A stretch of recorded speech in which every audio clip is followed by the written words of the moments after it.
Vous enchaînez les régimes mois après mois, année après année, et vous n'arrivez jamais à perdre du poids durablement. Vous perdez du poids à court terme, mais à moyen et à long terme, vous reprenez toujours le poids que vous avez perdu, avec en bonus quelques kilos en plus. Vous avez cette impression de ne plus jamais en finir de grossir, de ne jamais arriver à cet objectif dont vous rêvez tant. Aujourd'hui, on va voir ensemble 10 bonnes raisons d'arrêter une bonne fois pour toutes les régimes. Restez avec moi, on en parle juste après ça. Bienvenue dans le podcast Mince alors, le podcast anti-régime, anti-yo-yo et frustration, le podcast qui éveille les consciences en sortant des dictats de la minceur. Mince alors est un espace dédié à toutes les femmes qui souhaitent mincir durablement. Je suis Amandine, diététicienne spécialisée en psychonutrition. Je vous accompagne à perdre du poids durablement en vous libérant des poids qui vous pèsent. Je vous guide afin de vivre en harmonie avec votre corps et votre alimentation. Aujourd'hui, on va voir ensemble 10 bonnes raisons d'arrêter une bonne fois pour toutes les régimes. Alors, avant de commencer ces 10 bonnes raisons d'arrêter les régimes, on va définir ensemble ce que c'est un régime. Un régime, c'est un état de restriction cognitive où l'on va contrôler mentalement son alimentation dans un but de perte de poids. Dans régime, j'entends aussi rééquilibrage alimentaire, j'entends aussi je fais attention à mon alimentation. Je ne fais pas de régime, mais je fais attention, c'est pareil. Vous êtes dans un état de régime. Autrement dit, vous allez manger, vous allez contrôler votre alimentation dans un but de perdre du poids ou de stabiliser votre poids et vous allez totalement vous déconnecter de vos sensations alimentaires et par ce fait, vous allez totalement dérégler en fait le fonctionnement de votre organisme et la régulation naturelle de votre poids. Donc, si vous avez envie de sortir des régimes, si vous avez envie de faire un premier pas pour vraiment perdre du poids durablement avec une nouvelle philosophie alimentaire, une nouvelle philosophie pour mincir durablement, je vous invite à rejoindre le challenge 7 jours pour reconnecter à mes besoins. Le challenge reconnexion à mes besoins, je vous en parlerai à la fin de ce podcast et je vous mettrai les liens pour vous inscrire dans la description. Donc, n'hésitez pas si vous avez vraiment envie de sortir de ce mode régime et de vous reconnecter profondément à vos besoins, à vous inscrire. La semaine, elle est gratuite, elle vous est offerte. On est déjà 7, il y a déjà 7 personnes qui sont inscrites et donc on commence la semaine prochaine. Alors, 10 bonnes raisons d'arrêter les régimes. Alors, les régimes, tout d'abord, ils vont ralentir votre métabolisme. Il va ralentir aussi, il va diminuer vos besoins de base. Il diminue, alors si on parle des régimes en particulier, donc comme je vous l'ai dit, donc je vous ai donné la définition de régime. Régime, donc que ce soit un régime hyperprotéiné, un régime équilibré, un régime hypoglucidique, etc. Voilà, tout type de régime. Donc, ils ralentissent votre métabolisme, c'est-à-dire votre métabolisme, en fait, c'est votre capacité à utiliser l'énergie des aliments pour faire fonctionner vos organes, donc votre cœur, vos poumons, faire fonctionner vos muscles, faire fonctionner votre digestion, etc., faire fonctionner l'ensemble du corps. Si vous faites un régime, donc si vous diminuez volontairement, alors là on parle de diminution vraiment volontaire qui est guidée par le cerveau, par le mental en fait, j'ai envie de dire. Hein. C'est même pas le cerveau et ses besoins, c'est le mental. Donc quand vous êtes au régime, vous allez ralentir votre métabolisme. Donc ralentir la capacité de votre organisme à utiliser l'énergie que vous lui apportez pour faire fonctionner votre organisme. Si votre métabolisme est ralenti, qu'est-ce qui se passe? Vous allez beaucoup plus stocker d'énergie. Et comment notre organisme stocke de l'énergie? Il stocke de l'énergie sous forme de graisse. Et vous allez aussi, donc, in fine, diminuer vos besoins de base. En fait, votre corps, petit à petit, va vous demander moins d'énergie pour faire fonctionner, en fait, votre organisme. Donc, tout ce que vous allez manger, vous allez aussi plus facilement le stocker. Ensuite, deuxième bonne raison grande bonne raison d'arrêter les régimes, c'est que les régimes, ils vont augmenter l'absorption des aliments. En fait, vous le mettez de facto dans une situation, donc vous le restreignez. Vous êtes en restriction. Vous ne respectez pas ses besoins. Mais lui, il n'aime pas... Alors, il faut savoir, je m'étendrai un peu plus sur ce sujet dans un autre podcast, dans d'autres publications, mais il faut savoir qu'on est soumis à un fonctionnement très archaïque. Nos ancêtres, ils avaient besoin, ils avaient besoin de se nourrir et de chercher la nourriture. Enfin, la nourriture était rare. Nous, on a de la nourriture en abondance à l'époque. Donc là, on parle de la préhistoire, hein, mais notre cerveau archaïque, qui est toujours bien là, est guidé en fait par ses instincts, est guidé par ce que vivaient nos ancêtres. Donc, ils étaient à la recherche de nourriture. Quand ils trouvaient de la nourriture, ils en trouvaient donc à un moment donné. Donc, ils allaient faire en fait des réserves pour les moments où il n'y aura pas de nourriture. Donc, nous, on est encore soumis à ce schéma-là, en fait, très inconsciemment, même si notre société a évolué et maintenant on n'a pas besoin de passer des jours et des jours à chercher notre alimentation. Notre cerveau archaïque, lui, notre fonctionnement archaïque, il a pas évolué, en fait. Il ne se rend pas compte que notre société a évolué. Donc, lui aussi, qu'est-ce qui va se passer, même si on a évolué et qu'aujourd'hui, on a accès à la nourriture tout le temps. Quand on est face à des aliments, forcément, en plus, si on est dans un état de restriction, donc en fait, on replonge notre organisme au moment de la préhistoire, quand on fait un régime, parce qu'on va le restreindre, on va le mettre dans un état de famine. Donc forcément, comme nos ancêtres, quand on est face à des aliments, en fait, il va absorber une grande quantité d'énergie beaucoup plus importante. Hein. Il y aura moins d'élimination, j'ai envie de dire, naturelle. Donc on va avoir une absorption vraiment augmentée des aliments que l'on consomme. Ensuite, troisième, j'allais dire, bonne raison d'arrêter une bonne fois pour toutes les régimes. C'est que le régime, ça va augmenter votre poids initial au fil des années. C'est vraiment, je vous invite à écouter les témoignages, les entrevues inspirantes que j'enregistre avec des personnes que j'accompagne. Et souvent, il y a un schéma, on va dire, classique, un schéma qui se reproduit chez toutes ces personnes.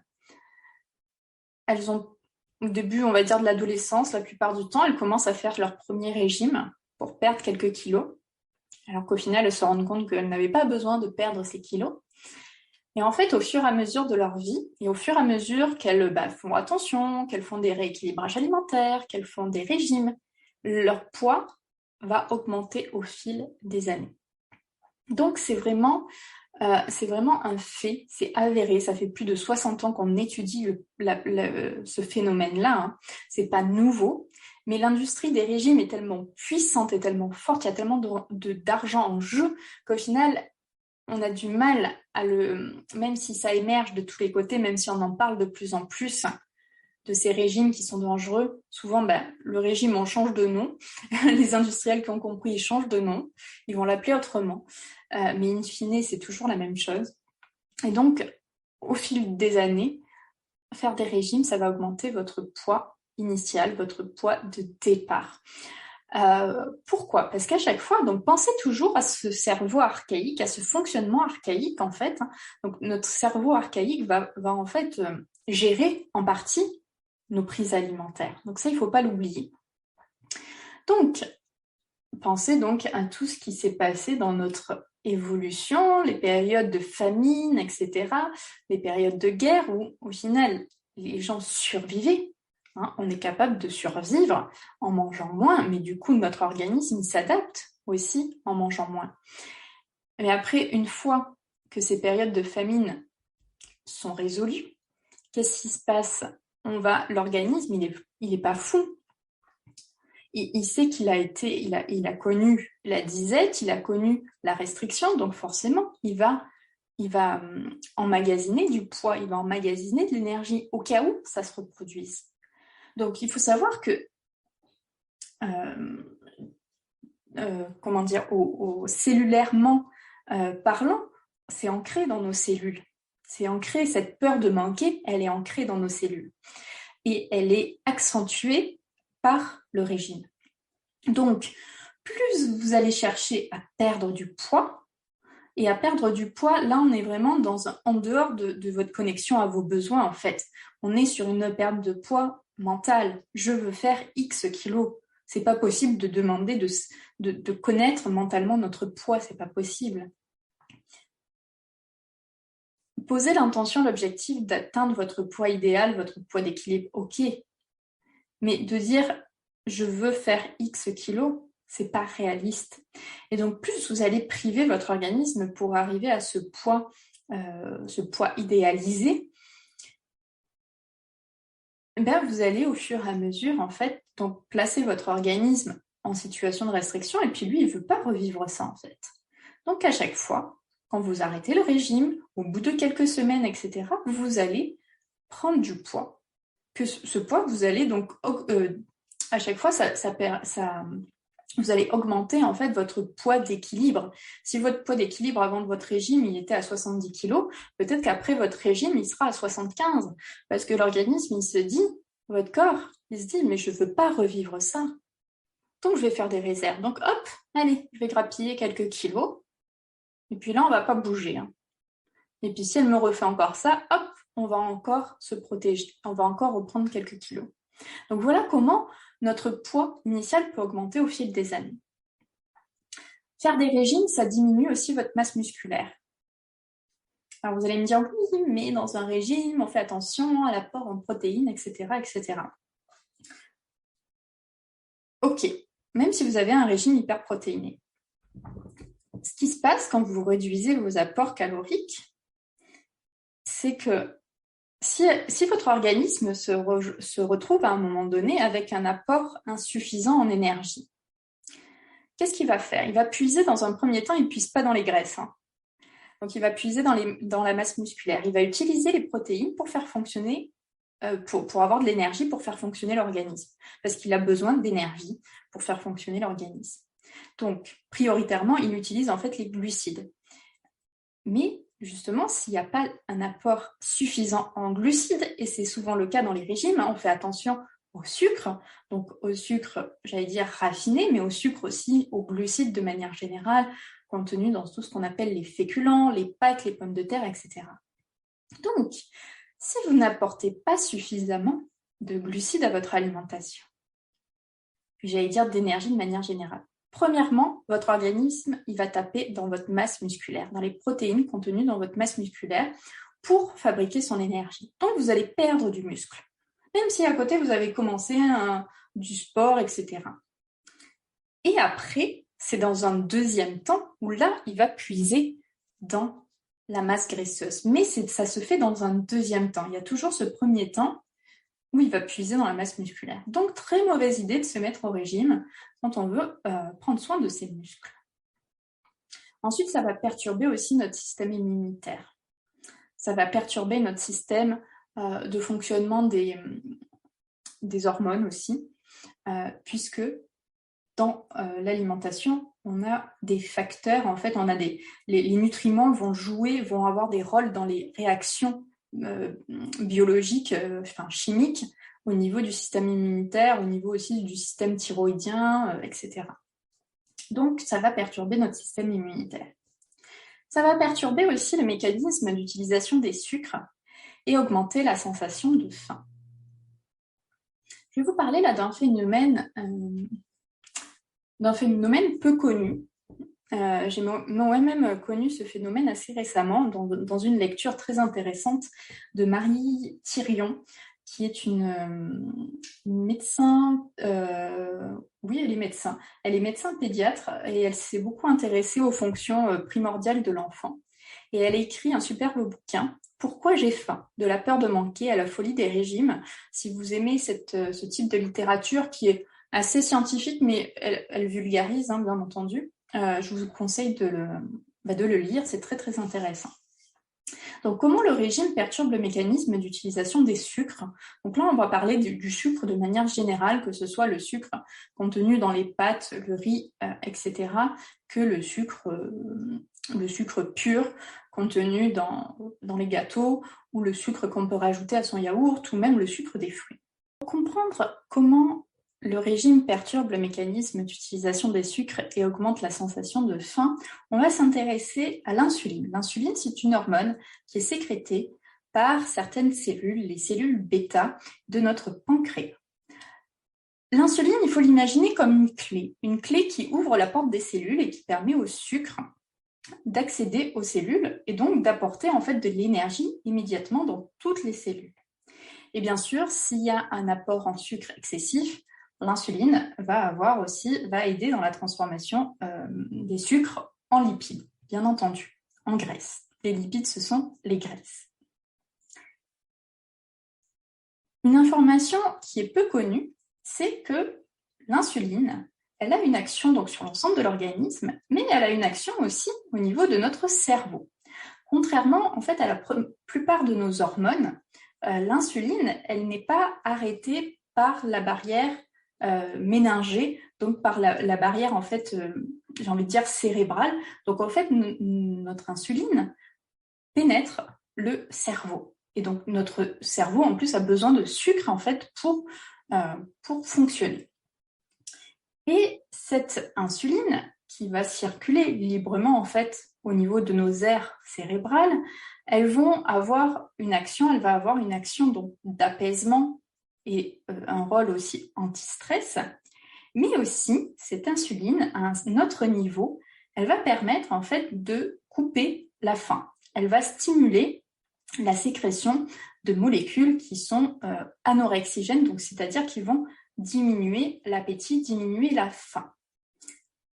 Donc, elle a un rôle très très intéressant de cette insuline. Et donc, cette insuline, elle est sécrétée, bien entendu, quand il y a un apport en sucre. S'il n'y a pas d'apport en sucre, il ne va pas y avoir de sécrétion d'insuline. Donc, pourquoi ça va perturber l'utilisation des sucres, de supprimer les sucres de son alimentation, de faire un régime appauvri en sucre? En cas de régime, donc pauvre en glucides, le cerveau, en fait, qu'est-ce qu'il va faire? Il va annuler la fonction anorexigène de l'insuline, c'est-à-dire qu'on n'aura plus cet effet coupe-faim au final. Et donc, il n'y aura pas ce rôle d'arrêt de la prise alimentaire. Ça va perturber l'arrêt de la prise alimentaire. On va commencer à manger parce qu'on a faim, puis on ne va pas s'arrêter. On n'aura pas ce moment où on n'a plus faim, en fait. Et ce mécanisme, en fait, il semble, selon plusieurs études, irréversible. C'est-à-dire qu'une fois qu'on a perturbé la régulation de la prise alimentaire des glucides, on a dérégulé notre fonctionnement, notre système de régulation pour toujours. Même si après on reprend une alimentation normale. D'où vraiment l'intérêt d'arrêter de faire des régimes, et notamment des régimes pauvres en sucre, insuffisamment riches en glucides. Et souvent, ce qui se passe après ce type de régime, c'est qu'il va y avoir des phases d'hyperphagie, des phases d'engloutissement vraiment très automatiques qui vont, en fait, ces hyperphagies, elles sont provoquées parce qu'il y a une perte, en fait, de cette régulation de l'insuline. Donc, c'est vraiment une prise alimentaire qui va être, qui est induite par un dérèglement au niveau cérébral, d'accord?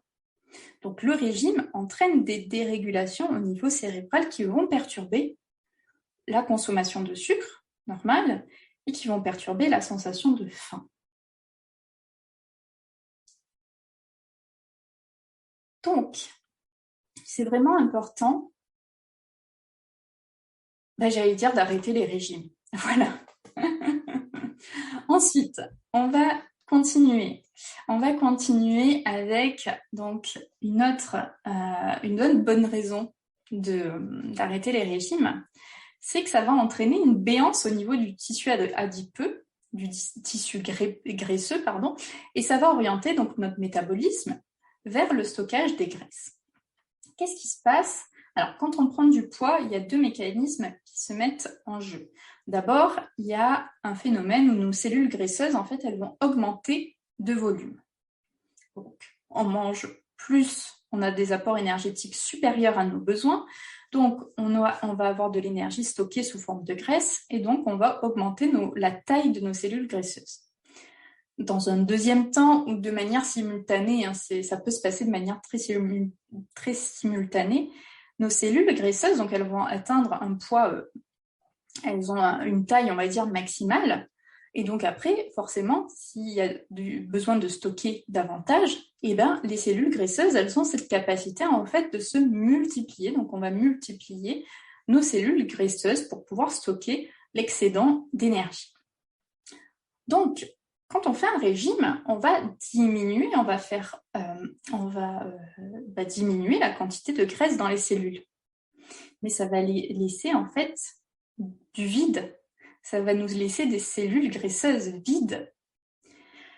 Et donc, à un certain point, s'il y a trop de vide, eh ben, notre organisme, qu'est-ce qu'il va faire? Il va vouloir remplir ce vide. Il va vouloir stocker davantage les graisses. Donc voilà pourquoi il est important de sortir de cette spirale des régimes et de vouloir perdre du poids à tout prix. Au prix de sa santé, au prix de son poids, j'ai envie de dire. Ensuite, les régimes, ça va augmenter la baisse de l'estime de soi, ça va augmenter aussi le stress, et on le sait, le stress va favoriser le stockage des graisses aussi. Donc, ça va favoriser aussi un état émotionnel qui est fragile, et on sait que un état émotionnel fragile peut entraîner des troubles alimentaires, de type compulsif, par exemple, donc les compulsions alimentaires où on va manger pour apaiser son stress, où on va manger pour étouffer des émotions que l'on ressent. Donc, arrêter le régime, c'est augmenter son estime de soi et c'est diminuer son stress.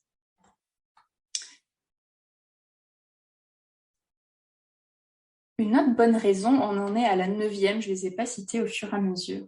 Une autre bonne raison d'arrêter le régime, c'est qu'en fait, notre cerveau, on va le mettre en état d'alerte et on va installer dans notre cerveau de nouvelles programmations. On l'a vu par rapport à l'insuline et par rapport à l'utilisation du sucre. Mais à plein de niveaux, notre cerveau va reprogrammer notre manière de nous alimenter. Pourquoi? Parce que on l'a mis au régime, on l'a mis dans un état de restriction. Donc lui, il est en état d'alerte. Et lui, qu'est-ce qu'il va faire? Parce que votre cerveau archaïque, qui est toujours là, même si on a évolué, il a une seule mission. C'est de vous ramener à un état d'équilibre, de vous ramener toujours dans ce qui est connu. Il n'aime pas l'inconnu. Donc plus on va dérégler en fait l'organisme, plus il va être en état d'alerte et plus il va installer de nouvelles programmations, mais ces nouvelles programmations, elles ne vont pas être au service de votre poids. Au contraire, elles vont vraiment permettre en fait à votre organisme, il va vraiment se mettre en mode survie, tout simplement. Et donc le mode survie, c'est quoi? C'est le mode je stocke de l'énergie au cas où j'en aurai plus demain. Et donc, 10e bonne raison d'arrêter les régimes, je pense que vous l'aurez compris avec toutes ces bonnes raisons. En fait, la 10e, elle vient englober un petit peu toutes les autres bonnes raisons. C'est que votre corps, il devient plus résistant à la perte de poids à chaque régime. Donc, plus vous allez enchaîner les régimes, plus vous allez avoir des difficultés à perdre du poids.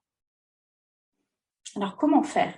Est-ce que c'est parce qu'on a pris du poids qu'on ne peut jamais en reperdre? Non. C'est pas ça. C'est pas ça, je suis persuadée que non. Alors, tout le monde ne peut pas perdre du poids puisque vous êtes peut-être, si vous ne perdez pas de poids, c'est peut-être que vous êtes arrivé aussi à votre poids d'équilibre. Mais ça, on ne peut pas le savoir tant que vous ne vous êtes pas reconnecté véritablement à vos besoins, à vos sensations alimentaires. Et c'est ce que je vous propose dans le challenge 7 jours pour me reconnecter à mes besoins. Ce challenge, je vous l'offre, vous pouvez y accéder gratuitement durant toute la semaine, donc du 4 au 10 juillet, donc dès la semaine prochaine. Qu'est-ce qui va se passer dans ce challenge? Je vais vous amener à explorer vos besoins, à connecter à vos besoins en explorant vos sensations alimentaires. Donc, il y aura des transmissions, mais il y aura surtout des exercices pratiques. Je vais vraiment vous amener à explorer le fonctionnement de votre organisme, ses besoins. On va aborder les sensations de faim, les envies de manger, la satiété, le rassasiement. On va mettre vous allez vous rendre compte que tous ces éléments sont liés, que l'un ne fonctionne pas sans l'autre pour trouver l'équilibre. Et c'est vers cet équilibre justement de vos besoins, du respect de vos besoins, c'est vers ce respect de vos besoins que je vais vous guider. Voilà, je vais vraiment vous guider. Le but, c'est pas de vous assommer avec des théories, avec voilà, du contenu. C'est pas ça. Mon but, c'est vraiment de vous amener à vous expérimenter ce qui se passe en vous et ce qui vous correspond. Voilà. Donc, si vous avez envie de vous inscrire à ce challenge, si vous avez envie vraiment de sortir des régimes, je vous invite, ça sera un premier pas, ce challenge. Donc, je vous invite à vous inscrire. Vous avez jusqu'à dimanche 3 juillet pour vous inscrire. Je vous mets le lien dans la description et je vous retrouve très vite. À bientôt. Merci pour votre écoute. Je vous retrouve dès la semaine prochaine pour un nouvel épisode de Mince alors. Pour ne rien rater, pensez à vous abonner à la chaîne. Si vous avez aimé ce podcast, likez et partagez-le aux personnes à qui ça pourrait faire du bien. Partagez-moi vos expériences et vos ressentis en commentaire, je me ferai un plaisir de vous répondre. À très bientôt.